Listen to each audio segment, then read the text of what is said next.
ꯈꯥꯡꯉꯕ ꯆꯥꯛꯁꯪꯒꯤ ꯑꯩꯈꯣꯏꯒꯤ ꯉꯁꯤ ꯆꯤꯀꯟ ꯕꯤꯔꯌꯥꯅꯤ ꯑꯣꯏꯅ ꯇꯧꯔꯒꯦ ꯑꯗꯨꯅ ꯑꯍꯥꯟꯕꯗ ꯑꯩꯅ ꯆꯤꯀꯟꯁꯦ ꯐꯖꯅ ꯆꯥꯝꯊꯣꯛꯑꯦ 1 ꯀꯤꯂꯣ ꯂꯧꯔꯦ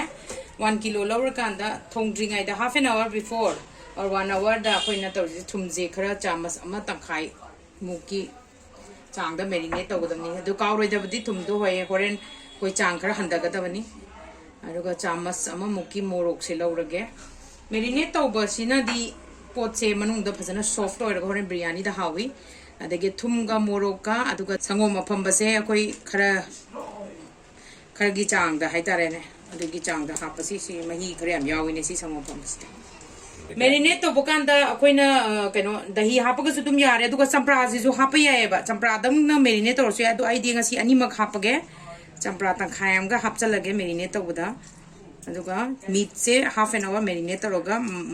ꯀꯩꯀꯩ ꯃꯌꯥꯝꯁꯦ ꯊꯨꯝ ꯃꯣꯔꯣꯛꯁꯦ ꯆꯪꯅꯕꯅꯤꯀꯣ ꯑꯗꯨꯒ ꯃꯤꯠꯁꯤ ꯈꯔ ꯁꯣꯐꯠ ꯑꯣꯏꯅꯕ ꯍꯥꯟꯅꯒꯤ ꯑꯩꯒꯤ ꯆꯦꯅꯦꯜꯗꯁꯨ ꯆꯤꯀꯟ ꯕꯤꯔꯌꯥꯅꯤꯗꯤ ꯌꯥꯎꯕꯅꯤ ꯔꯦꯁꯤꯄꯤꯁꯦ ꯌꯥꯔꯦ ꯁꯨꯃꯥꯏꯅ ꯇꯧꯗꯅ ꯃꯦꯔꯤꯅꯦꯠ ꯇꯧꯔꯒꯀꯣ ꯐꯖꯅ ꯇꯣꯠꯄꯤꯔꯒꯅꯦ ꯑꯩꯈꯣꯏ ꯊꯝꯃꯁꯤ half an hour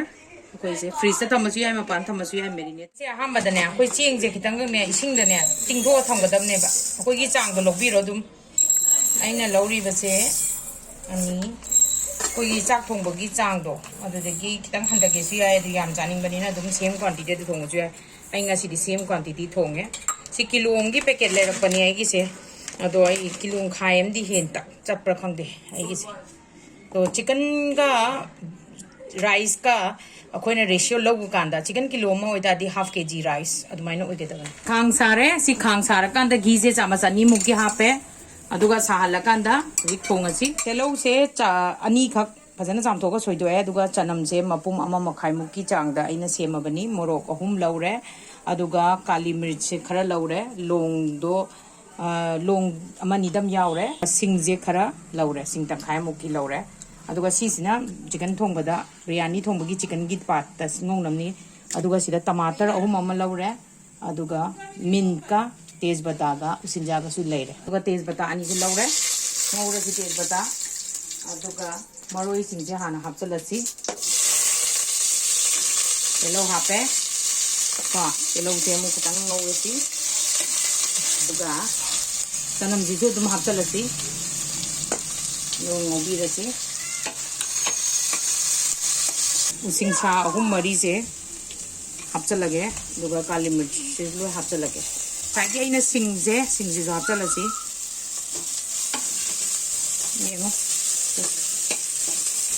kamena sinba hapchalage tomato se hapchalasi maina nam hapasi namni makhada ne kaino tokhale napchale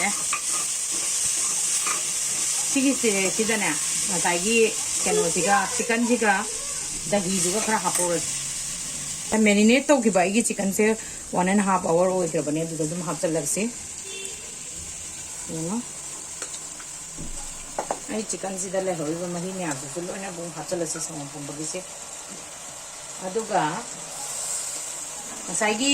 नुसीदाक मनासे खितंग लिसल कहोदी तौरे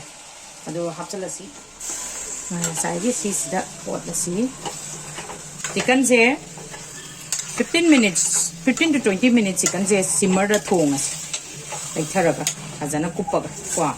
खरा संगोम फंब खरा लेबदुसु हापचलगे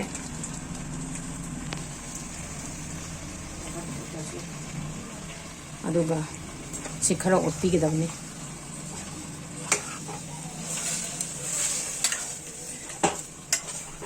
बिरयानी की कलर सुखरा हापने मैम दे बिरयानी कलर दो लेतरे चिकन से टर्मरिक पाउडर हापगा थोंगे हाफ टीस्पून खरा हंथा टेबल स्पून हाइतरे मुक्की चांग हापके मचूसे ऑलरेडी मोरोक खरा थाखरे खतंग खरा वांद वाले खरा हापगे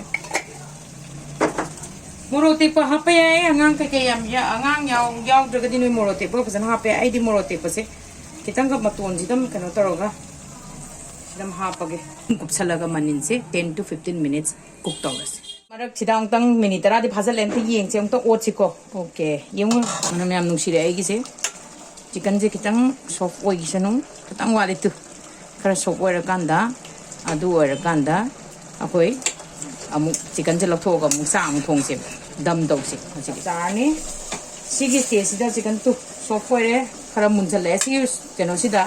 आई हजिक चाक तो अमुक थोंगेबा चिकन गई हाना लोई लौथोसे दुगा दम दौना तो चिकन जिंग से फजना लौथोसी आइना हाना चिकन जिंग से लौथोकांदा हाना आईगी चैनल दसु कोई पांगाबम की चैनल दसु चिकन बिरयानी थोंबा प्रेशर कुकर दा कामगा थोंबसु यावबनी मैम अमुतंग येंबियो कांदा जे आईगी सिगी लैहौरिबा मही सिदा इसिंग खरा हापगा चाक अमु एंटोर्स एना चेंग से चामथोगा तिंगथोगा थंबसे सि लौरे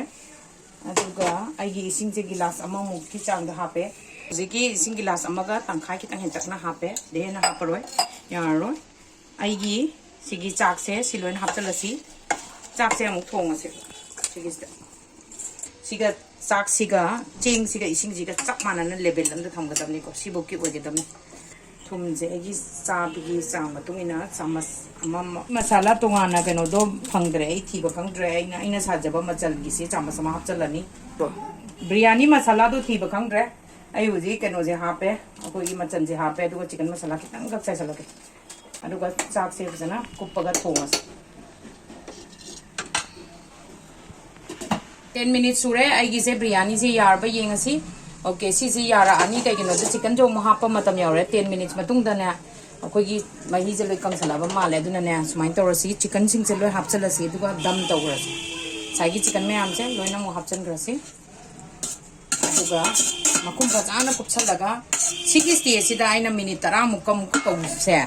अदुदा अखोइना कई तौसे गदबदा आइसे तवा हापगा मखादा युमदा तवा अमा लैबदो तवा अमा हेक्ता सिजना बिरो मयाम अदुगा तवा दुगी मथक्ता सिजे बिरयानी से थांगत पिरो अदुगा सिगी सिना हाप कांजे मनिन जे चत्तनबने अखोइ जे कई मना कुपसलसे फजना ने कुपनबा सी माइना फजना कन्ना तौरा कांदा अखोगी अरुम्बा पोट अमना थांगतलसे सिना दिन थांगतलसे सी मिनिट 30 मुक दम तौखरे 10 मु हाइना बदai 30 मुक तौरे मुंद्रदी ने पाखतना फजना उइ उइ लाउनबा येंगसी यादो माले अदुना सिगी स्टेज सिदा मनिन जे काखले जो काब्रेंगे कादे सी चप चारानी सि मुथलसे सी खवा अदुगा फजना ngapi keno togise si mathak sida phadikom chaisalaugase biryani da thangnaba khara mathak ta chaisanaba cashew khara pyaz khara se telo khara se fry to those si thau chare thau se ghee torsu ya ei ghee tawdre plain mustard oil to sala do cashew na se power si gasmaina khara keno to sala kanda to si crispy or mani aduga telo sinje fazana munna mu fry to bini ko telo sinje smai to dana fry to pirasi yani chalo chalasi last wa masakti yare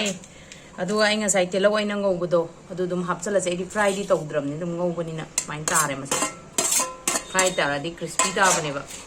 केशुनट तो ngसाई की दुगा दो किसमिस अहु मरी हापे राइता सेना बा दही लौरे दही लौरगा थुमजी की चाना बा खरा पिंस खरा हापेसी थुमिया हाकुमसी अदुगा आइना तेलो से ngसाई ने चॉप तरो थमे मोरो टेक पसिगा अदुगा सी दुम हापचलसी नंगना दुम चाबा हावबने राइता से दुना नंगना दुम सुमाइना दुम चमचमना ओनली